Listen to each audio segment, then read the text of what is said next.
Assalamualaikum warahmatullahi wabarakatuh. Apa kabar sahabat Al-Fatah yang dimuliakan Allah? Semoga kita dalam keadaan sehat, dilimpahkan rezekinya dan diberikan keberkahan dunia dan akhirat. Amin ya robbal alamin.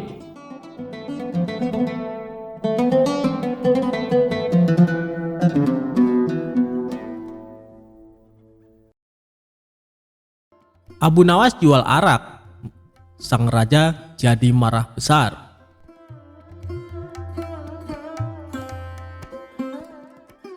Selalu ada cara yang dilakukan oleh Abu Nawas untuk tidak dimarahi oleh Baginda Raja. Setiap perbuatan yang dilakukan pasti ada saja kesalahan yang membuat sang raja marah. Namun bukan Abu Nawas jika tidak bisa membuat sang raja menjadi marah karena perbuatan Abu Nawas. Abu Nawas sendiri menjadi terkenal karena puisinya yang jenaka dan lucu. Tidak berhubungan dengan tema-tema tradisional seperti tema padang pasir, tetapi juga berbicara tentang kehidupan kota dan menyanyikan kegembiraan meminum anggur, serta cinta dari anak laki-laki muda dengan humor nakal. Kisah Abu Nawas kali ini menceritakan sang raja marah besar karena kedapatan Abu Nawas menjual arak. Suatu saat Abu Nawas kepergok membawa botol arak berwarna merah dan sang raja menegurnya. Namun Abu Nawas menyangkal kalau dia membawa arak. Dia menyebutnya air susu yang pemalu. Kecerdasan Abu Nawas benar-benar menghibur Baginda Raja. Suatu ketika sang raja murka melihat pekerjaan pengawal kerajaan tidak beres. Setelah diselidiki, para pengawal itu ternyata sedang mabuk-mabukan. "Wahai para pengawalku semua, sudah sering kuingatkan kau jangan sering mabuk-mabukan," ujar Baginda Raja. Para pengawal terlihat gemetar, mereka menunduk, tidak berani menatap wajah sang raja karena merasa bersalah. "Ceritakan kepadaku, dari mana kalian mendapat arak itu?" tanya sang raja. Untuk beberapa saat para pengawal itu tidak mau mengaku.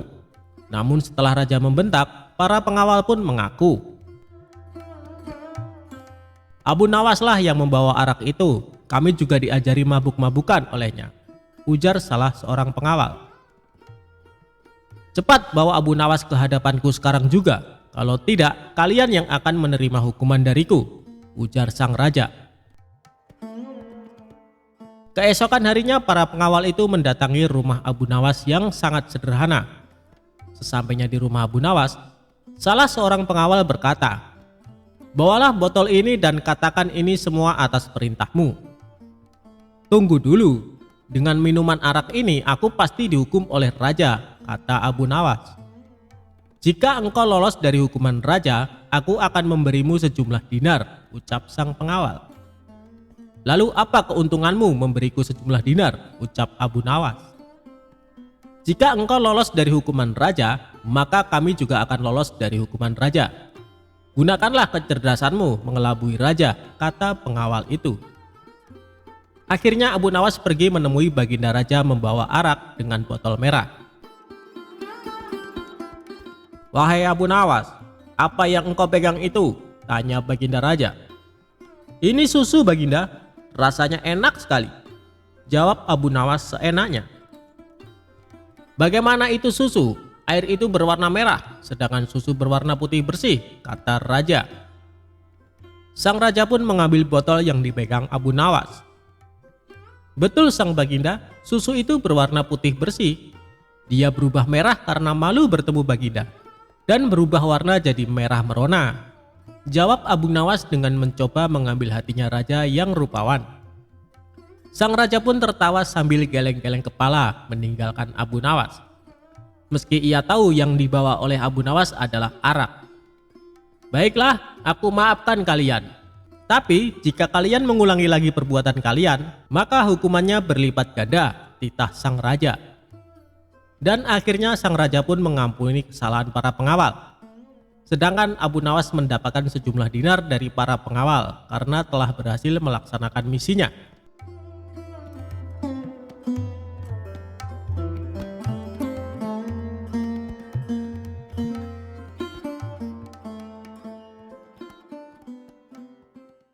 Abu Nawas dan botol ajaib. Suatu hari, Baginda Raja memanggil Abu Nawas ke istananya untuk diberi tugas. Setelah tiba di istana, Raja menyambut Abu Nawas dengan senyuman. "Akhir-akhir ini aku sering merasakan perutku sakit. Kata tabib istana, aku terkena serangan angin," kata Raja. Abu Nawas sedikit keheranan, lalu bertanya, "Ampun Baginda, kiranya apa yang bisa hamba lakukan untuk yang mulia?" "Tangkap dan penjarakan angin itu untukku," perintahnya. Abu Nawas diam sejenak. "Aku beri kau waktu 3 hari untuk menyelesaikan perintah ini," tambah sang raja. Abu Nawas kemudian pulang dengan membawa pekerjaan dari Baginda Raja. Ia masih terdiam, mulutnya terkunci rapat, tak mengeluarkan sepatah kata pun. Dalam kebingungan yang tidak habis-habis, ia belum bisa memikirkan bagaimana cara menangkap dan membuktikan bahwa itu memang benar-benar angin. Menurutnya, hanya anginlah satu-satunya benda aneh yang tidak berwarna dan tidak bisa dilihat, seperti halnya air yang masih bisa diindera. Sudah 2 hari ini tetapi Abu Nawas masih belum bisa mendapatkan cara untuk menangkap angin, bahkan memenjarakannya. Abu Nawas hampir putus asa dan tidak bisa tidur karena waktu yang telah ditentukan tinggal sehari lagi. Ia mondar-mandir memikirkan cara. Tiba-tiba ia tersadar dan berkata kepada dirinya sendiri, "Bukankah jin itu tidak terlihat?" Ia berjingkrak dan menyiapkan alat-alat yang dibutuhkan dan berjalan menuju istana. Kemudian menyerahkan sebuah botol kepada raja. "Mana angin itu, Abu Nawas?" tanya Baginda Raja. "Ada di dalam yang mulia," jawab Abu Nawas. "Benarkah? Aku tidak melihat apa-apa," kata sang raja. "Ampun Baginda, angin tidak bisa dilihat. Tetapi jika tuanku ingin tahu angin, tutup botol tersebut harus dibuka terlebih dahulu," jawab Abu Nawas. Setelah tutup botol itu dibuka, Raja mencium bau busuk.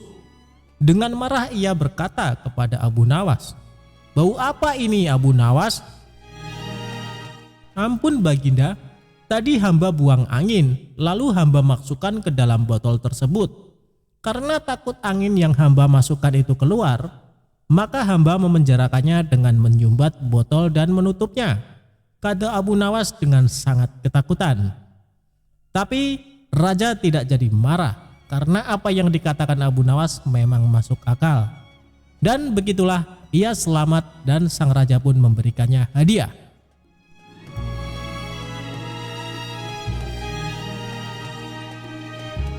Abu Nawas dihukum masuk kandang singa gara-gara bikin kesal Baginda Raja. Suatu hari Abu Nawas nekat menjahili Baginda Raja. Kali ini usilnya tergolong kelewat batas karena Baginda Raja hampir saja kehilangan nyawa. Akibatnya Baginda Raja menjadi sangat murka dengan ulah Abu Nawas itu.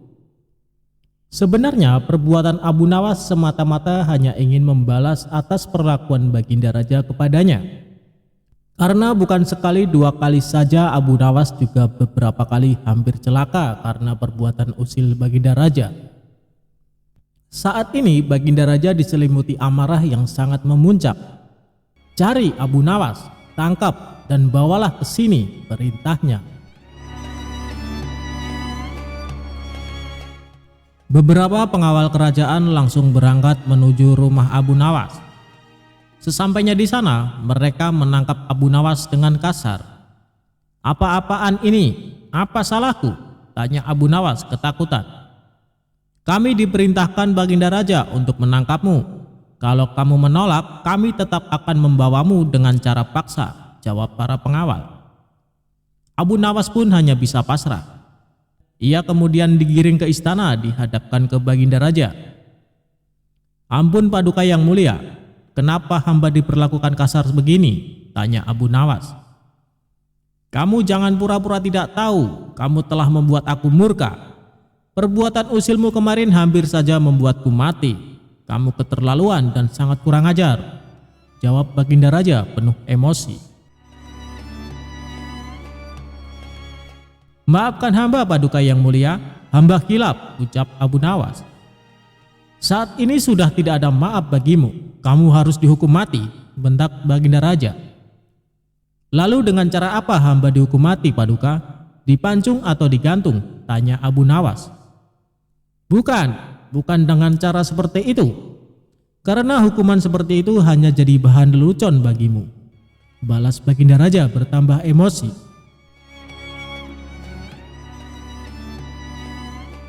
Abu Nawas menangkap keseriusan pada diri Baginda Raja. Sepertinya Paduka tidak main-main. Ia terlihat sangat marah padaku, pikir Abu Nawas. Bahkan para menteri dan prajurit menundukkan kepala. Tidak ada yang berani menatap Baginda Raja.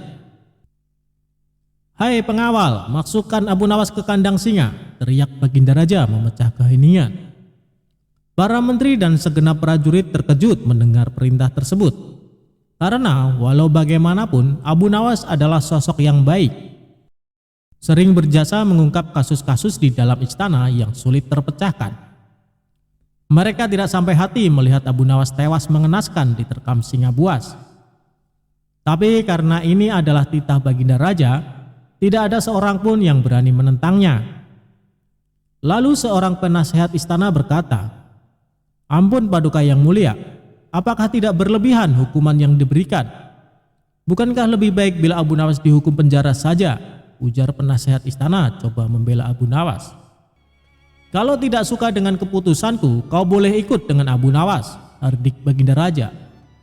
Sang penasehat istana hanya terdiam, ia tidak berani membantahnya. Sementara Abu Nawas tertunduk lesu mendengar keputusan tersebut, tubuhnya langsung lemas dan gemeteran.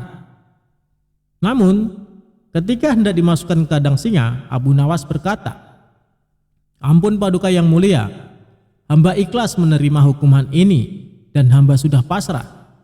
Tapi berilah waktu hamba 3 bulan. Hamba ingin agar di akhir kematian disibukkan oleh amal ibadah." Sejenak Baginda Raja terdiam. Tidak beberapa lama kemudian Baginda Raja berkata, "Baik, aku kabulkan permintaanmu. Tapi selama itu pula kamu harus hidup dalam penjara dan kamu dilarang menemui keluargamu." Abu Nawas pun menyetujui syarat tersebut. "Kalau diperkenankan, bolehkah saya minta satu permintaan lagi?" tutur Abu Nawas. "Apa permintaanmu?" tanya Baginda Raja. "Supaya kehidupan hamba di dalam penjara tidak membosankan, izinkan hamba memberi makan singa yang ada di kandang," jawab Abu Nawas. "Tidak masalah, nanti ruang penjaramu bersebelahan dengan kandang singa," ujar Baginda Raja. Maka dimasukkanlah Abu Nawas ke penjara. Pada bulan pertama Abu Nawas melalui waktu dengan beribadah, sedangkan tiap pagi dan sore diisi dengan memberi makan singa. Pada bulan kedua dan ketiga, Abu Nawas makin tekun beribadah. Ia juga lebih rajin memberi makan singa. Abu Nawas memperlakukan singa itu layaknya sahabat. 3 bulan pun berlalu, dan tibalah saatnya bagi Abu Nawas untuk menjalani hukuman atas perintah Baginda Raja. Beberapa pengawal istana memasukkan Abu Nawas ke kandang singa. Sementara para menteri yang ikut menyaksikan merasa iba dengan nasib Abu Nawas. Tapi tiba-tiba terjadi peristiwa tidak terduga saat Abu Nawas berada di dalam kandang singa. Singa tersebut tidak menerkam, tapi justru menjilati kaki dan tangan Abu Nawas. Abu Nawas pun membalasnya dengan mengelus-elus tubuh dan kepala singa. Singa yang terkenal buas ini mendadak tunduk dan nurut kepada Abu Nawas. Sontak saja pemandangan itu membuat mereka yang hadir menjadi terkejut dan heran. "Abu Nawas ternyata punya kesaktian," ujar salah satu menteri. Dikarenakan singa itu tidak menerkam, akhirnya Abu Nawas dikeluarkan dari kandang singa dan disuruh menghadap Baginda Raja. "Hai Abu Nawas, kenapa singa itu tidak mau menerkammu?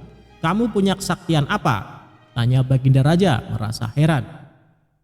"Sama sekali hamba tidak punya kesaktian Paduka," jawab Abu Nawas. "Tapi kenapa singa itu tidak memakanmu?" tanya Baginda Raja lagi. "Begini Paduka yang mulia, Selama 3 bulan ini hamba rutin memberi singa itu makan dan minum. Dan hamba juga memperlakukan dia dengan baik. Oleh sebab itulah hamba tidak dimangsanya. Sebab dia pikir hamba adalah orang yang berjasa bagi dia. Padahal hanya 3 bulan hamba memperlakukan dia dengan baik. Dia memang seekor singa yang buas, tapi dia tahu balas budi. Buktinya dia tidak memangsa hamba. Sedangkan Paduka sendiri bertahun-tahun hamba mengabdi kepada Paduka dan berjasa bagi istana ini. Tapi hanya karena satu kesalahan, Paduka begitu tega menjatuhkan hukuman mati kepada hamba, tutur Abu Nawas menjelaskan. Mendengar hal itu, Baginda Raja pun menyadari akan kesalahannya. Maafkan aku Abu Nawas, aku telah berbuat khilaf.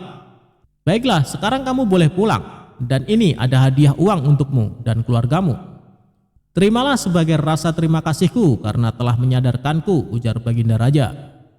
Berkat kecerdikannya, Abu Nawas kembali lolos dari hukuman mati.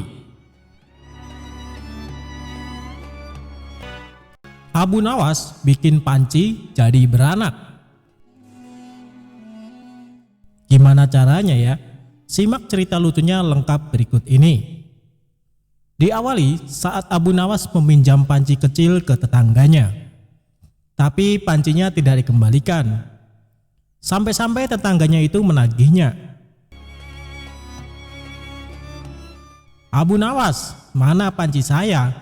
Wah, saya lupa. Sebentar, jawab Abu Nawas. Panci yang kecil itu ternyata melahirkan panci yang besar. Ini panci kamu menjadi 2. Panci kamu beranak di rumah saya, ucap Abu Nawas. Terima kasih, Masya Allah. Pinjam meminjam itu pun berakhir. Meski tidak masuk akal, tetangganya menerima begitu saja. Dia tidak mempermasalahkan karena merasa diuntungkan. Dia tidak bertanya kenapa panci itu bisa beranak.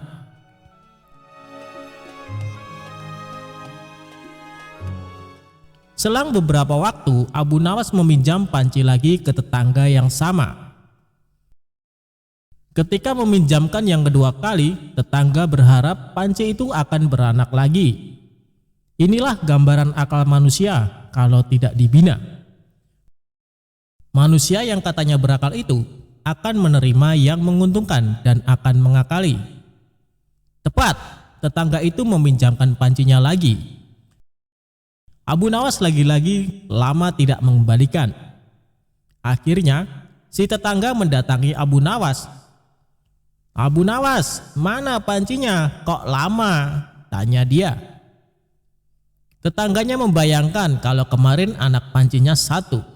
Berarti kalau lebih lama begini anaknya bisa 2 atau 3. Tapi dia malah mendapat jawaban berbeda dari Abu Nawas. Innalillahi wa innalillahi roji'un. Panci kamu meninggal di rumah saya, jawab Abu Nawas. Enggak mungkin panci meninggal, mana ada panci meninggal, ucap sang tetangga dengan marah-marah. Inilah manusia, kalau yang menguntungkan diterima, kalau yang tidak menguntungkan, jawab Abu Nawas. Tetangganya menyahut, mana mungkin panci bisa meninggal? Kamu pikir panci bisa beranak? Kenapa waktu panci beranak kamu enggak berkomentar? Tapi ketika panci mati kamu berkomentar, tanya balik Abu Nawas. Inilah manusia, kalau menguntungkan pura-pura tidak bermasalah. Kalau merugikan, mulailah dia menggunakan akal, kesadaran atau kewarasannya. Lanjutnya.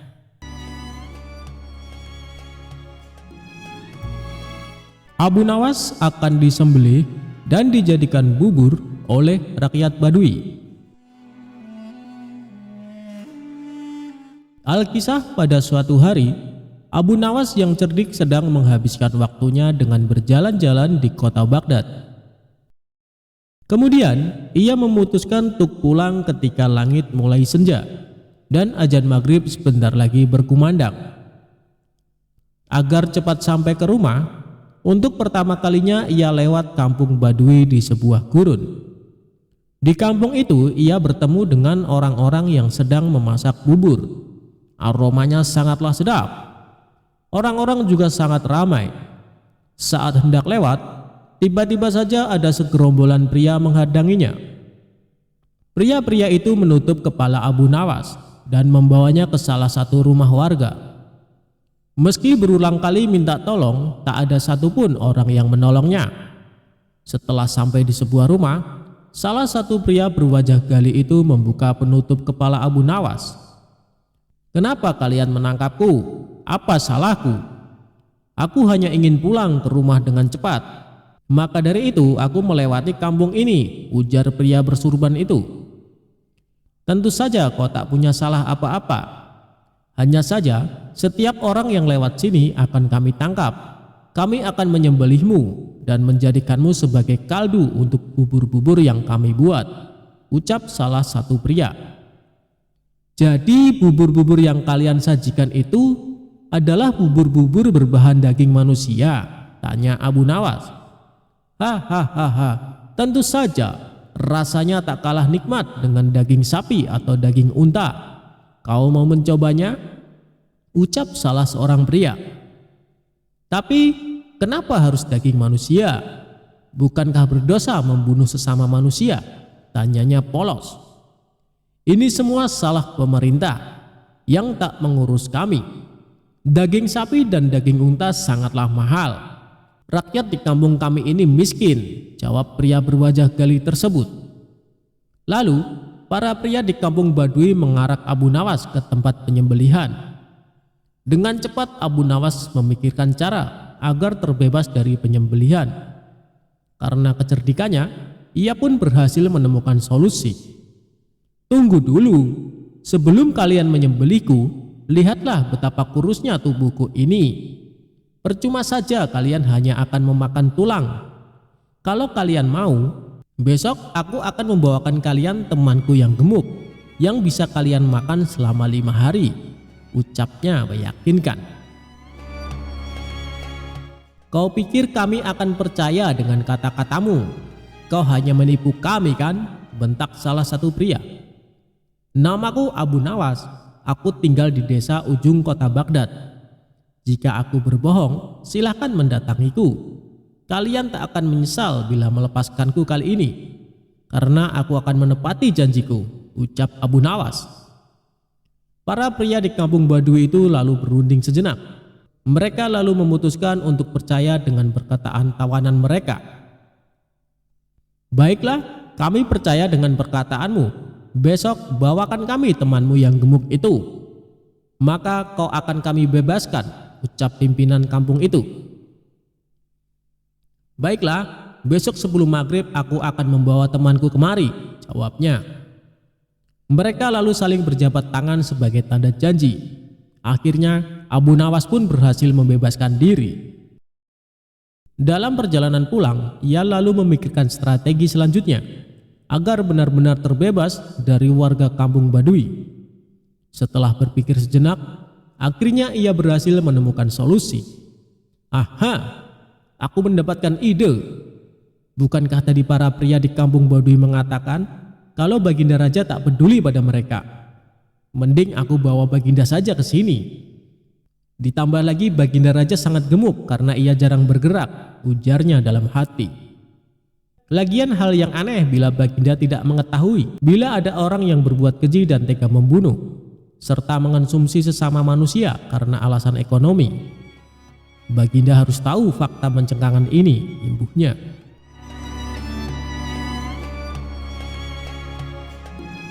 Keesokan harinya, Abu Nawas menemui Baginda Raja. Setelah menundukkan kepala sebagai tanda hormat, ia lalu berkata, "Tuanku Baginda Raja yang mulia, hamba hendak mengajak Baginda ke tempat yang memiliki makanan sangat lezat." Di manakah itu? Makanan apa yang sangat lezat itu?" tanya Baginda Raja. "Di kampung Badui ada bubur yang sangat nikmat. Baginda akan menyesal bila tak mencicipinya," jawab pria cerdik itu. Karena suka makan, Baginda pun langsung menyetujui untuk berkunjung ke kampung Badui. "Baiklah, aku akan datang ke sana bersama dengan para pengawal. Awas saja jika ternyata makanan tak enak, ucap Baginda. Tapi hamba sarankan Baginda tak mengajak para pengawal. Sebab para rakyat di kampung tersebut tak suka keramaian, bujuk pria bersorban itu. Sebagai gantinya, hamba akan menemani dan melindungi Baginda ke sana, imbuhnya. Baiklah kalau begitu, ayo kita segera ke sana, ucap Baginda Raja. Mereka pun berjalan ke kampung Baduy. Sesampainya di sana, Abu Nawas mengajak Baginda Raja ke rumah warga yang kemarin hendak memenggalnya. Baginda, tunggulah di sini sejenak. Hamba akan menemui penjual bubur itu, ucapnya. Kemudian Abu Nawas ke rumah itu dan menemui para pria yang ternyata sudah menunggunya. Lihatlah, aku menepati janjiku. Kubawakan kalian orang yang gemuk sesuai janjiku kemarin, ujarnya. Para pria di kampung itu tidak tahu bila pria yang mereka hadapi adalah Baginda Raja. Dengan cepat, mereka lalu menyekap Baginda Raja. Dalam hati Abu Nawas berkata, jika Baginda pandai, maka ia akan menemukan cara terbebas dari para pria itu. Dan kalau bodoh, matilah ia disembelih. Sebelum para pria melakukan penyembelihan, Baginda pun berkata, tubuhku emang gemuk, tapi dagingku sedikit. Tubuhku ini kebanyakan berisi lemak, tak enak bila dijadikan santapan. Daripada menyantapku, mendingan aku bekerja saja menjadi pembuat peci. Aku bisa membuat peci yang bagus dan harganya mahal. Kalian bisa menjual peci buatanku ke orang-orang di istana. Mereka akan membelinya dengan harga mahal. Imbuh Baginda mencoba mengelabui warga kampung Baduy. Lalu, para kanibal itu pun setuju dengan saran Baginda Raja. Mereka lalu mengurung pemimpin istana itu di sebuah penjara. Baginda mulai membuat peci. Agar diselamatkan oleh para pengawal istana, Baginda memberikan sepucuk surat di dalam peci yang ia buat. Surat tersebut berisi, "Hai menteriku, tolonglah aku. Aku di kampung Baduy disekap oleh para warga di sini. Berapapun harga peci ini tolong belilah, lalu selamatkan aku." Setelah itu Baginda menyerahkan peci buatannya ke salah seorang pria. "Jual saja peci ini ke para menteri di istana. Mereka pasti menyukainya," ucap Baginda Raja. Di satu sisi, istana sedang gempar karena Baginda Raja tak kunjung kembali. Para pengawal istana telah mencari, tapi tak kunjung bisa menemukan sang raja. Mereka tak pernah menyangka bila raja mengunjungi kampung Baduy. Keesokan harinya, salah satu pria dari kampung Baduy datang ke istana. Ia menemui salah satu menteri dan menjual peci yang dibawanya. Karena indah, menteri itu pun tertarik untuk membelinya. "Wah, peci ini nampak sangat mengagumkan dan mewah. Siapa yang membuatnya? Seleranya pasti sangat tinggi," ucap menteri kerajaan. "Tentu saja bagus. Aku akan membawanya lagi besok bila kau mau peci yang lain," ujar pria itu. "Baiklah, besok bawakan aku peci yang lain ya.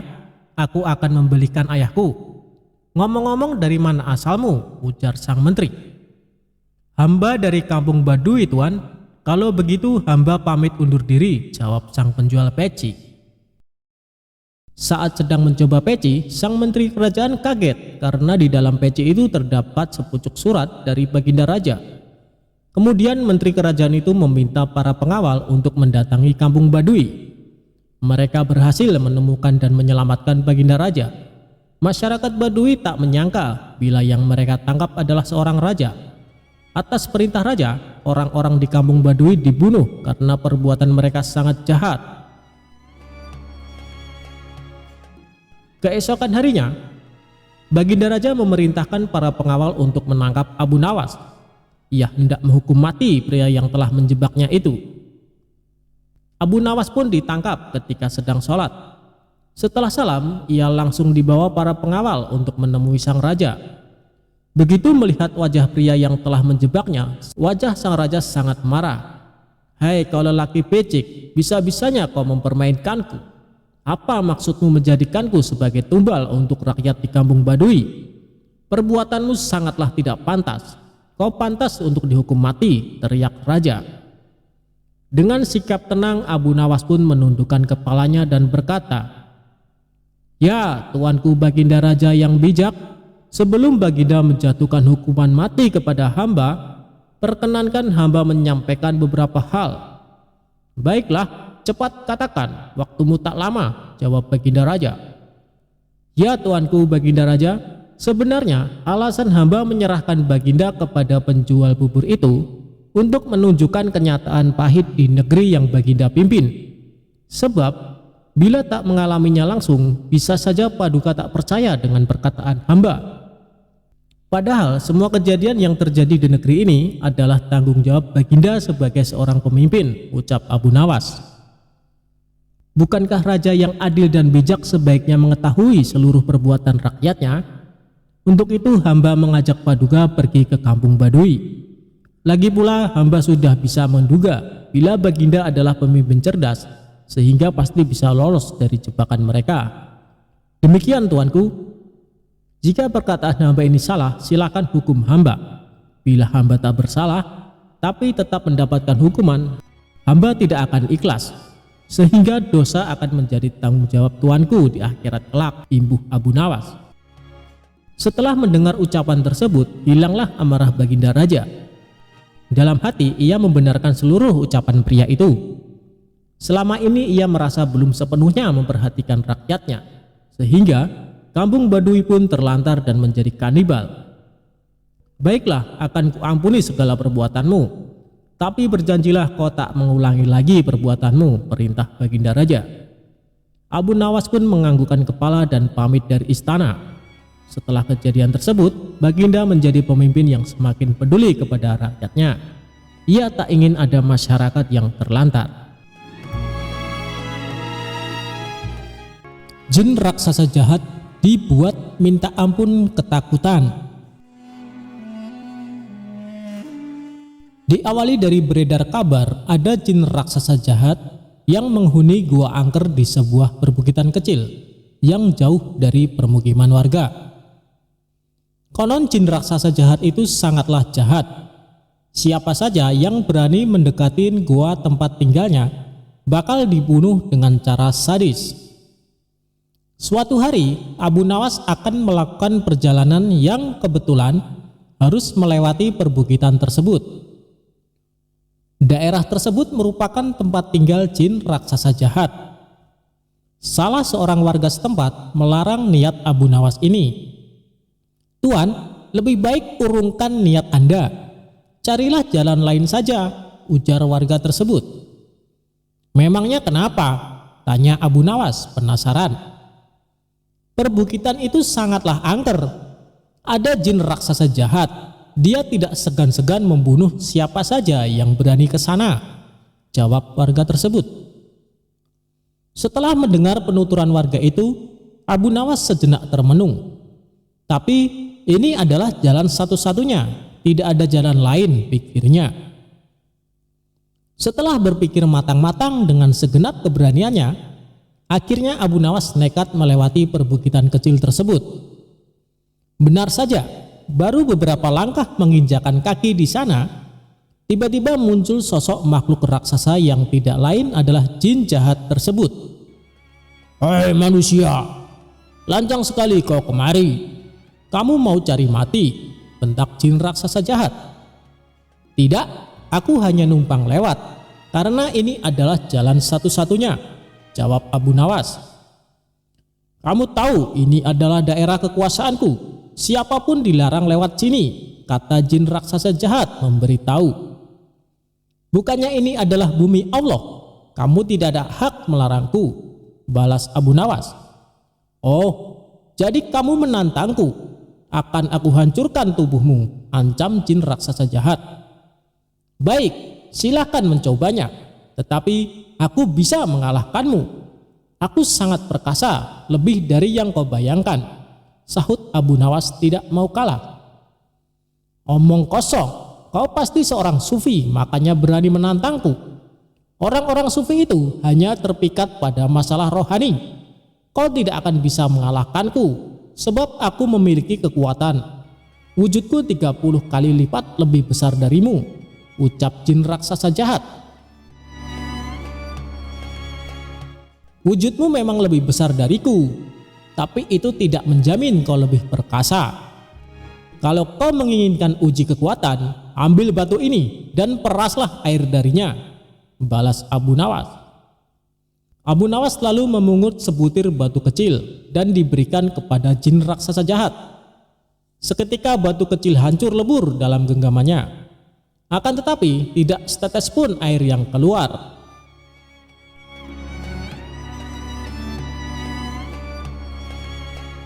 Jin raksasa jahat tersebut coba mengulanginya beberapa kali dengan batu yang lain, tapi usahanya sia-sia. Akhirnya jin raksasa jahat pun menyerah. Ini mustahil, tidak mungkin ada air di dalam batu. Coba kau tunjukkan kalau batu memang ada airnya, kata jin raksasa penasaran. Dalam keremang-remangan, Abu Nawas mengambil sebuah batu kecil yang sudah lapuk. Bersamaan dengan itu, tanpa sepengetahuan jin raksasa, Abu Nawas juga mengambil sebutir telur dari kantong bajunya. Lantas meremukkannya batu kecil menggunakan genggaman tangannya. Seketika cairan telur langsung menetes keluar. Melihat hal itu, jin raksasa jahat sangat terkesan dengan kesaktian Abu Nawas. Kamu luar biasa, menginaplah di tempat tinggalku. Malam ini akan kujamu kau dengan macam-macam hidangan, ajak jin raksasa. Abu Nawas pun mengikutinya masuk ke sebuah gua yang sangat besar. Sesampainya di sana, ia melihat banyak sekali harta dan perhiasan. Dari mana semua harta ini? Tanya Abu Nawas. Jin raksasa jahat memberitahu semua harta dan perhiasan tersebut adalah milik para kabilah yang tersesat dan sudah dibunuhnya. Setelah dijamu makan malam, jin raksasa mempersilahkan Abu Nawas untuk istirahat. Berbaringlah di sebelahku dan tidurlah, kata jin raksasa jahat. Jin raksasa kemudian membaringkan diri dan segera tidur. Sementara Abu Nawas yang secara naluri mengetahui adanya bahaya pengkhianatan, segera bangkit dan menyembunyikan diri di tempat yang agak jauh dari jin raksasa tersebut. Abu Nawas mengatur tempat pembaringannya agar seolah-olah tidur di samping jin raksasa. Tidak lama setelah itu, jin raksasa bangun.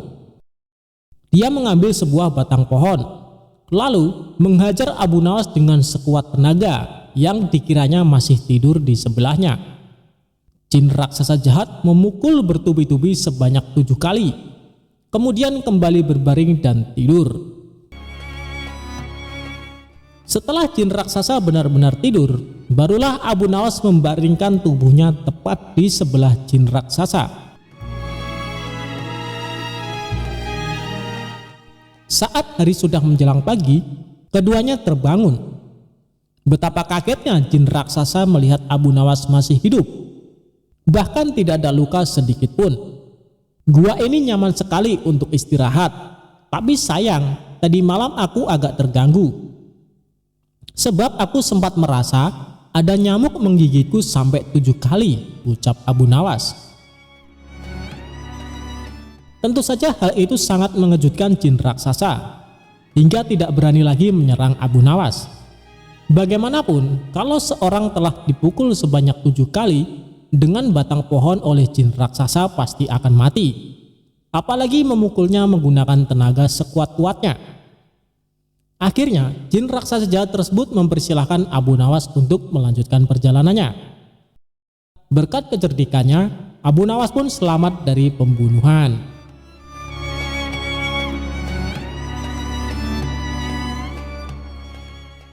Abu Nawas menyuruh raja mencari telur unta. Humor Abu Nawas kali ini bermula dari baginda raja merasakan sakit di seluruh tubuh.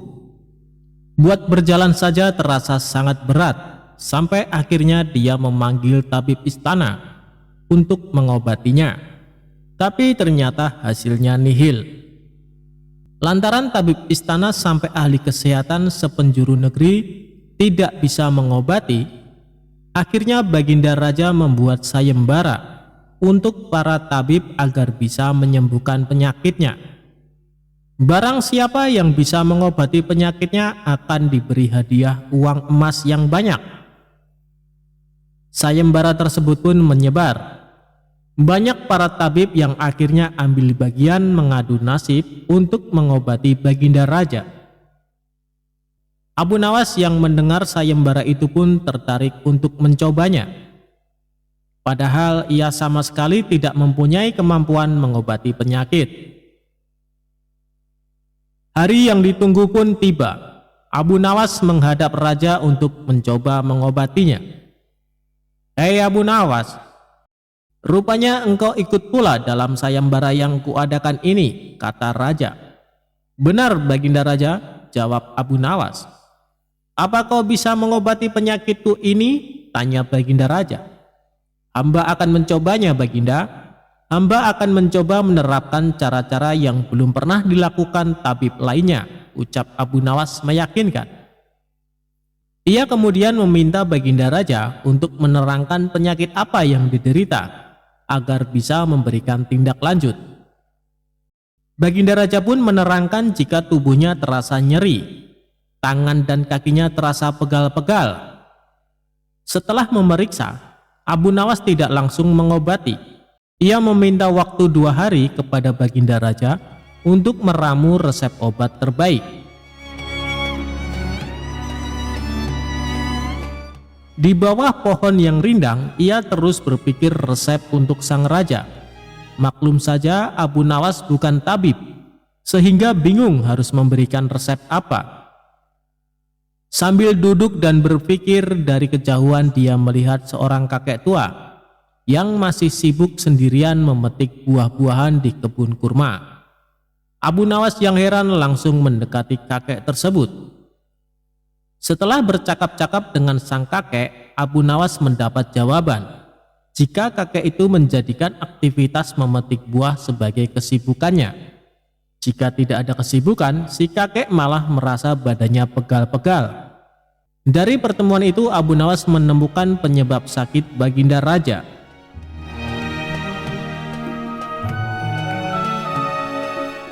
Esok harinya Abu Nawas menghadap Baginda Raja. "Hei Abu Nawas, belum 2 hari kau sudah menghadapku. Mana obat untukku?" tanya Baginda Raja. "Maaf Baginda Raja, kali ini hamba datang belum membawa obat yang dapat Baginda minum. Sebab obat yang bisa menyembuhkan Baginda Raja hanya telur onta. Baginda Raja harus cari telur itu sendiri, karena jika tidak dicari sendiri, maka khasiatnya akan hilang," terang Abu Nawas. "Kalau itu yang kau sarankan, baiklah, aku akan segera mencarinya," jawab Baginda Raja. Dengan sekuat tenaga Baginda Raja mencoba mencari telur unta di pasar. Para pedagang pun terheran. Bukankah unta itu beranak, bukan bertelur? Tapi mereka tidak berani mengatakan hal itu, sebab yang mencari Baginda Raja. Setelah berkeliling kota dan tidak menemukan satupun penjual telur unta, Baginda Raja bertemu seorang nenek yang menjelaskan jika unta tidak bertelur tapi beranak. Raja lantas sadar jika ia baru dibohongi oleh Abu Nawas. Sesampainya di istana, Baginda Raja merasa kelelahan setelah perjuangan panjang mencari telur unta dengan berjalan. Ia akhirnya tertidur pulas karena capek yang diderita. Keesokan paginya Baginda Raja tampak segar bugar, dan anehnya sakit yang dideritanya pun hilang. Ia lalu menyuruh para pengawal untuk meminta Abu Nawas menghadapnya. Tidak lama kemudian Abu Nawas datang. "Bagaimana Baginda Raja? Apakah telah menemukan telur unta yang hamba anjurkan?" tanya Abu Nawas setelah memberikan salam kedatangan. "Rupanya engkau telah mempermainkanku ya," ucap Baginda Raja dengan nada marah. "Apa yang Baginda maksud?" ujar Abu Nawas. "Engkau menyuruhku mencari telur unta, padahal unta tidak bertelur tetapi beranak," terang Baginda Raja. Abu Nawas kemudian menceritakan pertemuannya dengan seorang kakek, sampai memperoleh hikmah jika anggota badan yang tidak pernah digerakkan akan membuat orang sakit. Pengalaman itulah yang ingin diterapkan Abu Nawas kepada Baginda Raja. supaya tidak hanya memerintah tetapi juga bergerak. Tentu saja Baginda tidak akan menemukan telur unta, sebab tidak akan mungkin ada unta yang bertelur. Tapi bukankah Baginda sekarang sudah merasa lebih enakan? Tanya Abu Nawas setelah memberikan penjelasan. Benar, apa yang kau katakan itu benar Abu Nawas, jawab Baginda Raja yang tidak lagi marah mendengar jawaban Abu Nawas. Bahkan aku semalam dapat tidur dengan pulas sekali, lanjutnya. Kalau begitu betul jika ada pepatah yang mengatakan tidak ada kelezatan kecuali setelah kepayahan, sahut Abu Nawas. Mendengar hal itu, Baginda Raja pun tertawa dan geleng-geleng kepala atas kecerdikan Abu Nawas.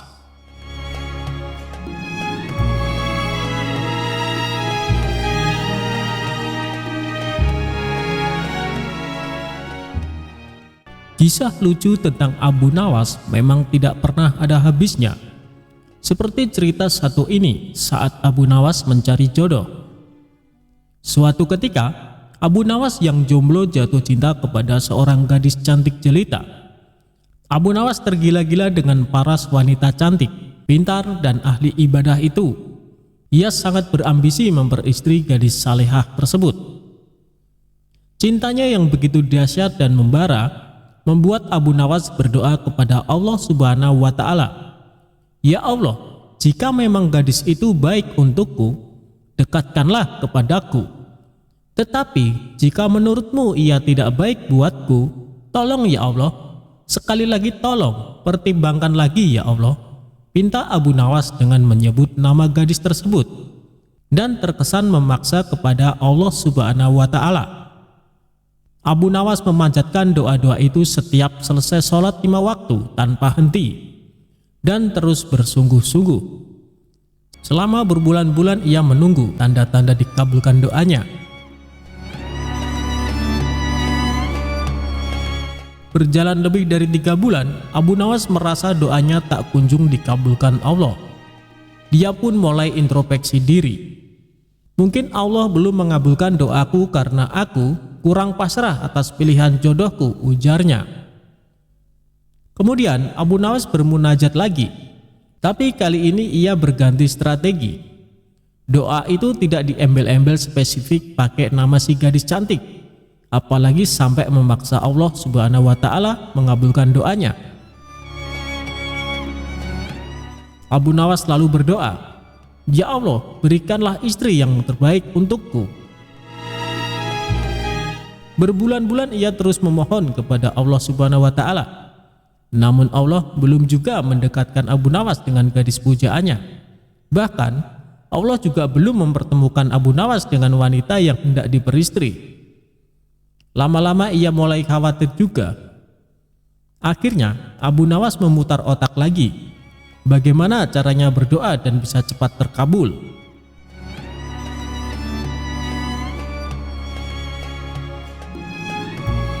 Abu Nawas memang manusia cerdas, ia tidak kehabisan akal. Ia pun merasa perlu sedikit diplomatis kepada Allah Subhanahu wa Ta'ala. Abu Nawas pun mengubah doanya. Ya Allah, kini aku tidak minta lagi untuk diriku. Aku hanya minta gadis cantik sebagai menantu ibuku yang sudah tua dan sangat aku cintai ya Allah. Sekali lagi bukan untukku ya Tuhan, maka berikanlah ia menantu. Demikian doa Abu Nawas. Dasar Abu Nawas pakai membawa nama ibunya segala, padahal permintaannya itu tetap saja untuk dirinya. Padahal Allah Maha Tahu, tidak bisa diakali siapapun. Tapi mungkin karena keikhlasan dan keluguan Abu Nawas tersebut, Allah Subhanahu wa Ta'ala pun menjawab doanya. Akhirnya Allah menakdirkan wanita cantik dan salihah tersebut menjadi istri Abu Nawas. Wah, kisah yang happy ending ya. Pelajaran yang dipetik adalah jangan lelah meminta dan berdoa kepada Allah Subhanahu wa Ta'ala, karena Allah pasti mengabulkan doa-doa hambanya.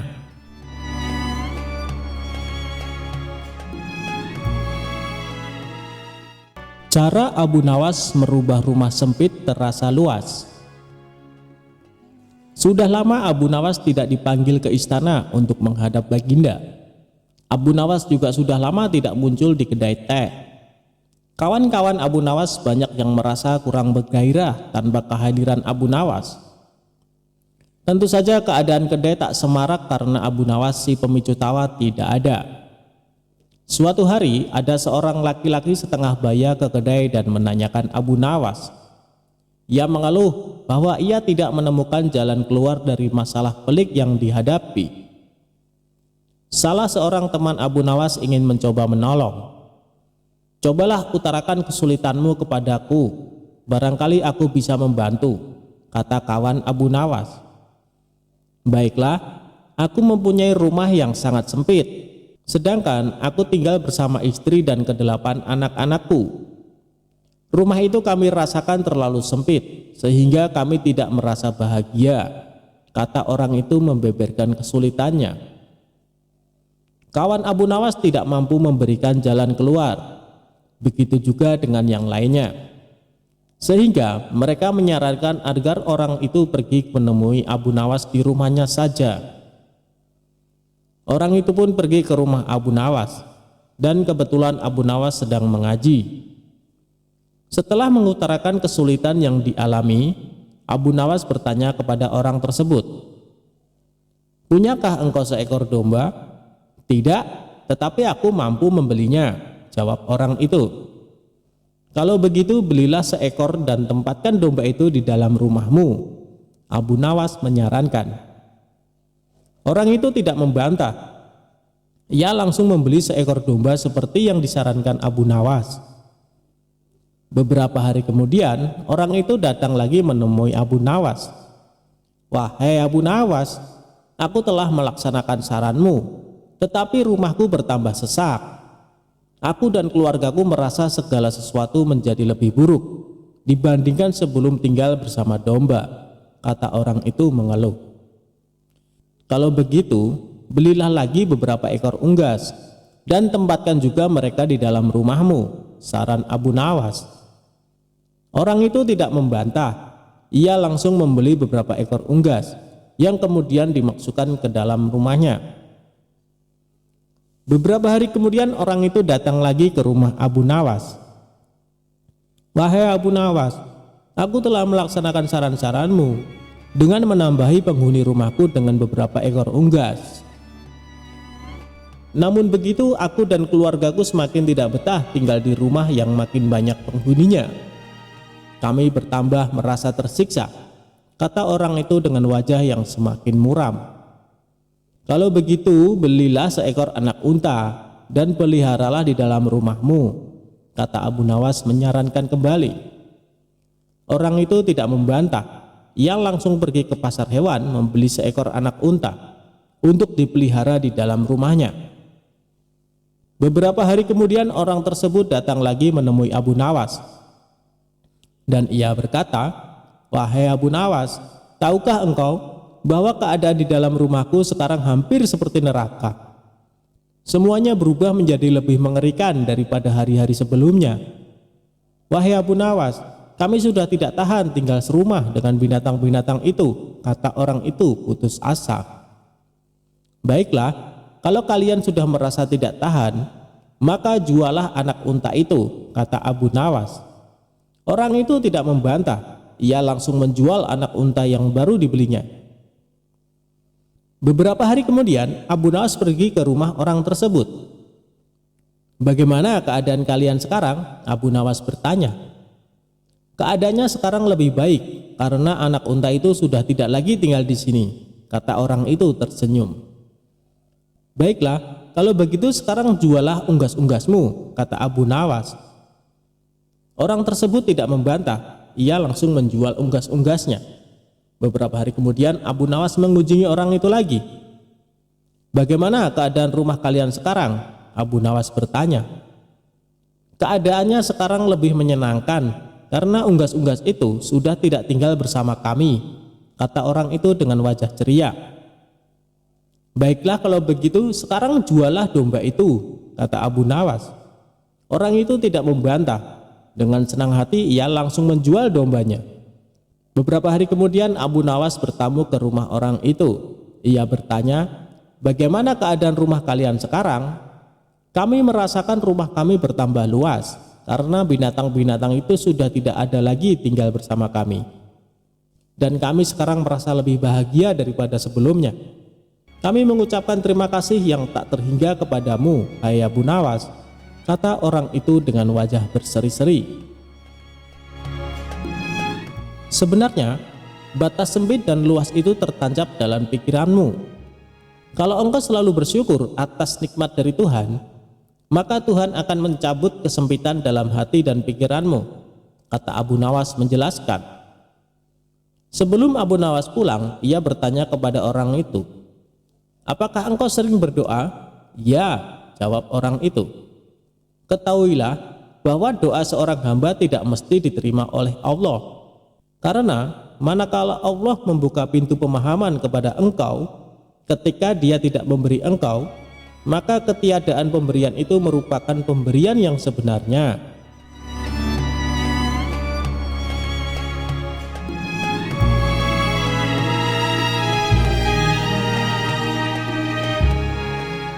Ketika Baginda Raja diajak mengemis oleh Abu Nawas.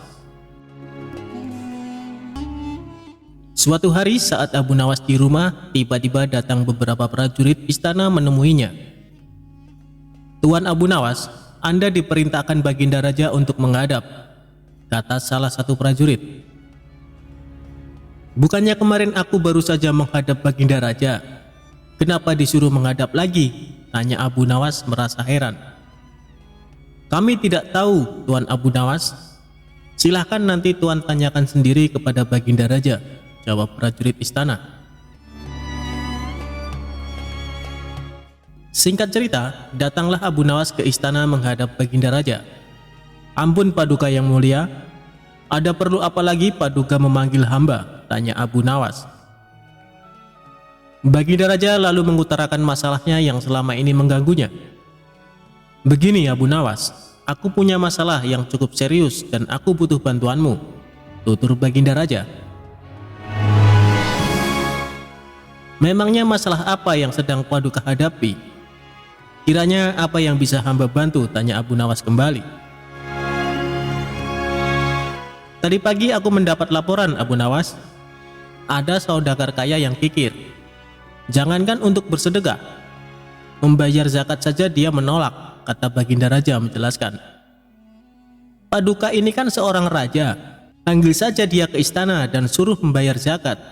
Kalau dia menolak, masukkan saja ke penjara, pasti dia akan ketakutan, ucap Abu Nawas menyarankan. Sebenarnya bisa saja aku berbuat demikian, tapi apakah ada cara yang lebih baik dan lebih bijak supaya dia bisa sadar tanpa harus aku paksakan? Aku yakin dia sebenarnya orang baik, karena sebelum menjadi saudagar kaya, dia rajin sedekah dan membayar zakat tepat pada waktunya, ujar Baginda Raja.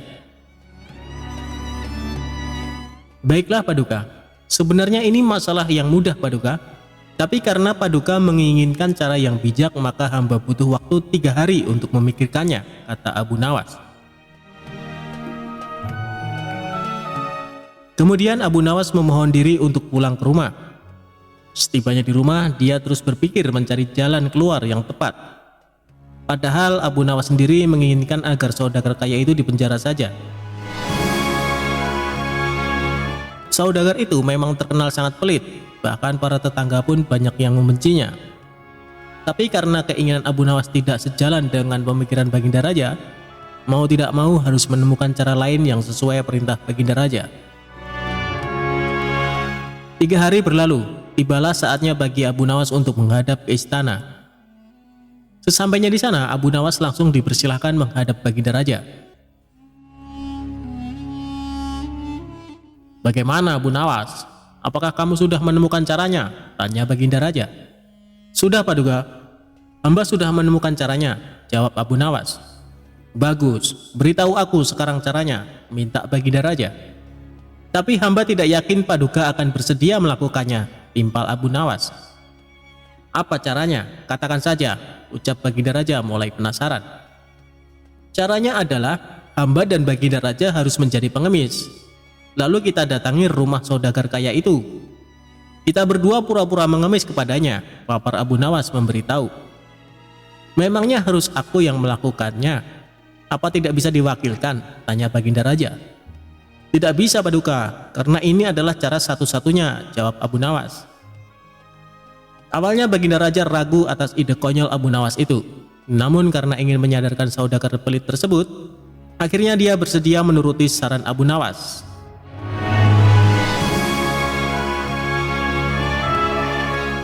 Esok harinya Abu Nawas dan Baginda Raja mendatangi rumah saudagar kaya itu dengan mengenakan baju layaknya pengemis. Setibanya di rumah saudagar kaya, mereka tidak langsung mendatangi rumahnya. Kita awasi dulu Paduka, tunggu saudagar itu keluar. Kalau kita ke sana sekarang, nanti yang akan menemui kita adalah penjaganya. Kita pasti akan diusir. Percuma kita ke sana tapi tidak bisa menjumpai saudagar itu, tutur Abu Nawas. Setelah sekian lama menunggu, akhirnya saudagar kaya tersebut keluar dan duduk di teras. Tanpa menyia-nyiakan waktu, Abu Nawas segera mengajak Baginda Raja menghampiri saudagar kaya tersebut. Tuan, berilah kami sedekah, pinta Abu Nawas. Tidak ada, aku tidak punya uang receh, balas saudagar kaya itu dengan nada ketus. Apakah Tuan punya makanan? Kami lapar sekali Tuan, tanya Abu Nawas. Tidak ada, sana pergi kalian, jawab saudagar tersebut mulai emosi. Baiklah kalau begitu kami minta air putih saja Tuan, balas Abu Nawas. Kalian ini tuli atau gimana sih? Sudah aku bilang tidak punya apa-apa, sana pergi kalian, jangan ganggu aku, bentak saudagar kaya. Di saat itulah Abu Nawas mulai akal cerdiknya. Kasihan sekali kalau Tuan tidak punya apa-apa. Kenapa Tuan tidak ikut saja sama kami? Kita mengemis bersama-sama Tuan, ajak Abu Nawas. Akibat perkataan Abu Nawas ini, saudagar kaya menjadi salah tingkah. Antara marah, tersinggung, malu bercampur aduk menjadi satu. Ia pun terdiam untuk beberapa saat. Tiba-tiba terlintas di benaknya ingatan masa lalu. Dahulu dia adalah orang miskin tapi rajin bersedekah. Namun sekarang setelah kaya raya justru menjadi orang kikir. Wajahnya yang tadinya terlihat galak kini malah tertunduk lesu. Bagaimana? Apakah Tuan memilih jadi orang miskin atau orang kaya? Kalau masih ingin jadi orang kaya jangan lupa bersedekah dan bayar zakat. Kalau tidak mau sedekah mengemis sajalah seperti kami, tutur Abu Nawas.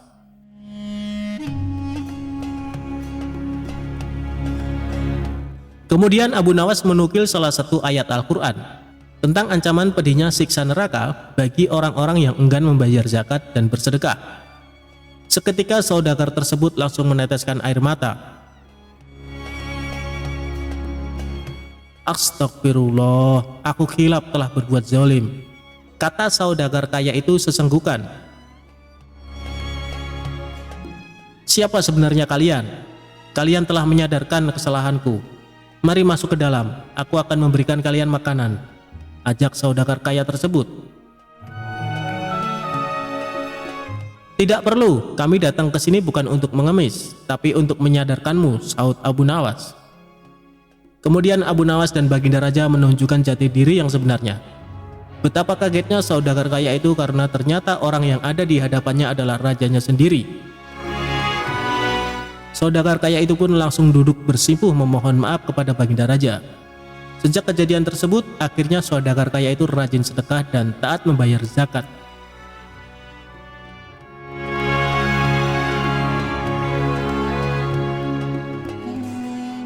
Abu Nawas menjebak si tukang sihir.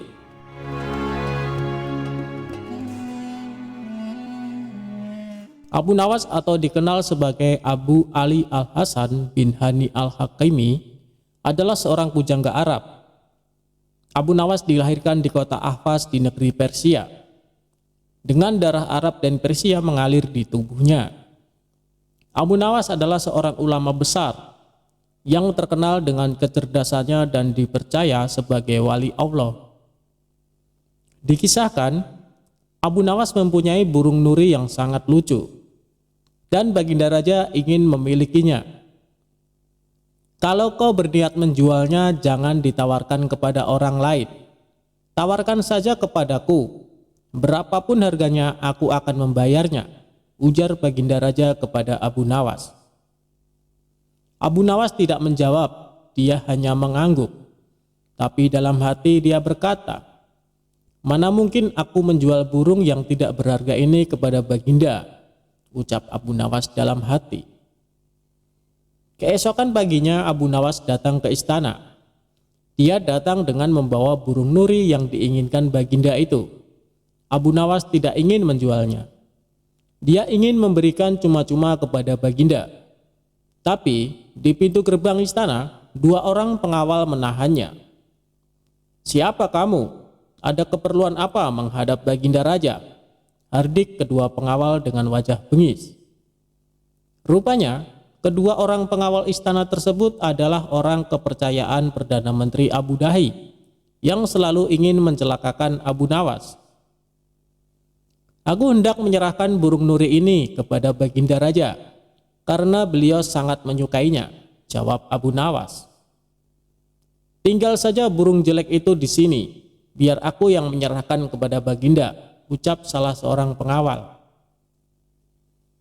Abu Nawas pun menurut. Dalam situasi seperti ini, dia tidak mungkin melawan. Tapi suatu saat mereka pasti akan menemui perbuatannya. Oleh kedua pengawal kepercayaan Abu Dahi, burung nuri Abu Nawas ditukar dengan burung gereja. Setelah itu diserahkan kepada Baginda Raja. Perdana Menteri Abu Dahi yang melihat kejadian itu tersenyum simpul memuji hasil kerja anak buahnya. Berdebah, gigi Baginda gemertak menahan amarah. Dia merasa terhina oleh perbuatan Abu Nawas. Burung nuri yang diharapkan tapi burung gereja yang dikirimkan. Tanpa menunggu waktu, saat itu juga Baginda mendatangi rumah Abu Nawas. Abu Nawas, kalau kau keberatan menjual burung nuri kepadaku, aku tidak apa-apa. Tapi jangan kau kirim burung gereja ke istana. Itu suatu penghinaan buatku, kecam Baginda dengan mata memerah menahan amarah. Begini Baginda, tutur Abu Nawas mencoba meredakan amarah Baginda. Istana Baginda telah kemasukan 2 orang penyihir yang menjadi penjaga pintu gerbang istana. Kedua orang itu bisa menyihir seekor burung gereja, dan hamba yakin besok-besok kedua orang itu bisa menyihir burung beo menjadi burung nuri.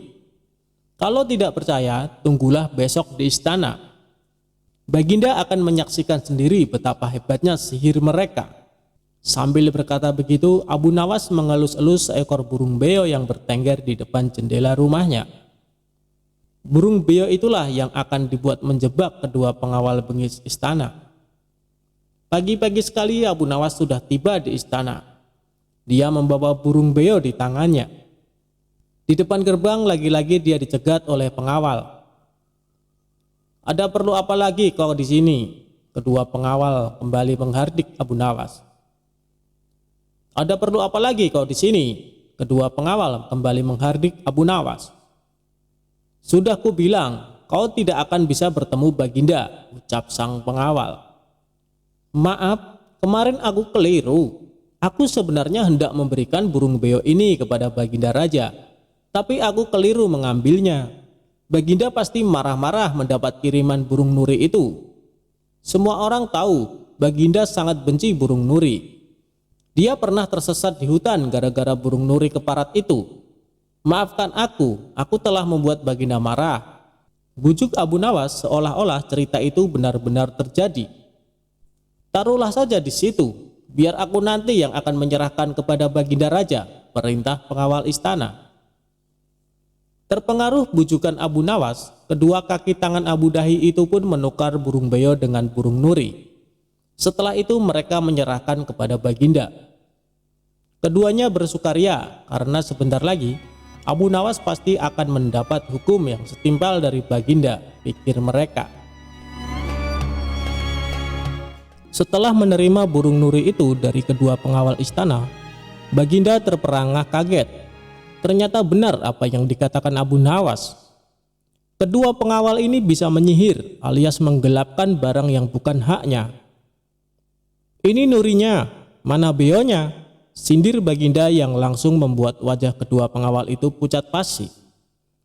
Belum sempat kedua pengawal itu menjawab, Baginda Raja langsung menitahkan perintah yang tak disangka-sangka. Karena hasil kerja yang sangat bagus, kalian berdua aku beri hadiah hukuman cambuk masing-masing 50 kali. Perdana Menteri Abu Dhabi yang menyaksikan kejadian itu kini hanya bisa tertunduk lesu.